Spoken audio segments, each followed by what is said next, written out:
So the environmental community has tried to be really clear and has worked over the last 10 years to figure out what are acceptable technologies that are sustainable and that are not of concern. In the zero waste arena, the key precept is operating at biological temperatures and pressure, life temperature, basically not above 200 degrees boiling of water Fahrenheit. And the concerns of higher temperature systems is that they volatilize heavy metals, they create dioxins and furans, and other noxious chemicals, particularly if they use mixed municipal solid waste. So the technologies that are favored for organics, for example, are either composting or digestion, anaerobic digestion systems will recover a good portion of the energy from the organic fraction of the discards. The high temperature systems that are being promoted by a lot of folks for mixed solid waste are being opposed everywhere they're being proposed. I'm on a number of listservs. Stop Incinerators US, Gaia, the Global Anti-Incinerator Alliance, Environmental Justice listservs. They're all connected worldwide. When something's proposed, they're out there knocking them down. So, even if you think the technology is a good application for municipal solid waste and don't believe the stuff you're about to learn this afternoon in the class PowerPoints. I believe whatever you tell me because I don't know anything. So what I'm saying is you need to be particularly careful of any high temperature and feedstocks from municipal mixed solid waste. Now, we saw in the diagrams this morning that about 50% of the discards are a recipe for composting. That recipe would also work for the most part for digestion. Typically, digesters are more finicky than composting.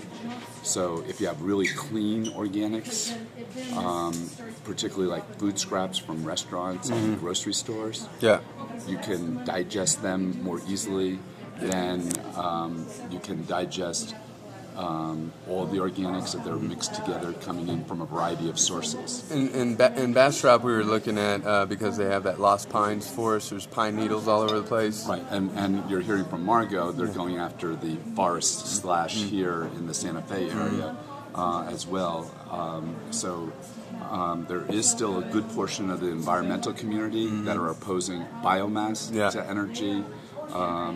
Even from forest residues. I personally don't feel that way.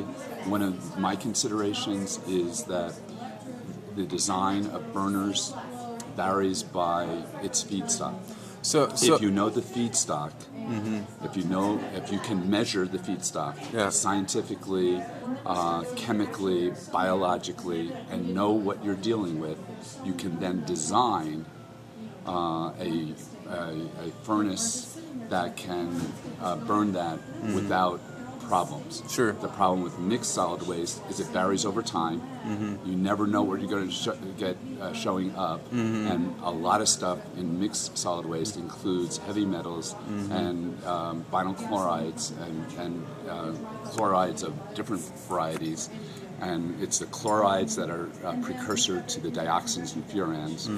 The heavy metals are in plastic bottles, in printer's ink, in lots of places you wouldn't think that heavy metals, it's not just looking at something and say, oh yeah, that's a heavy metal. It's all over the place in our society. So that's why, for me, forest / or biomass resources I feel like you can design for it. Or it could even be a beginning stage, like, and then slowly taken out Right. as, because, right now we might need diesel to operate, trucks or something, and we could make it on site from whatever that biomass was. But I'm not trying to sell and the that key. technology. So the key thing is mixed waste to energy is the Bad. worst situation, and that's what you don't want to do. I'm with you. Okay. I think. So you can still have an energy component. That's where the issue of food versus fuel comes in. How much you need or want to get this back to the soil versus how much you need or want it to go to energy. In Hawaii, for example, the Hawaiian people did compost on a regular basis because they lived on a volcano with lava as their soil. And their incinerator, for that matter. But that's a joke. But in the it was an incinerator, right? So, but the point is they got it to take their residues and compost it. Is how they farmed on Hawaii. Sure.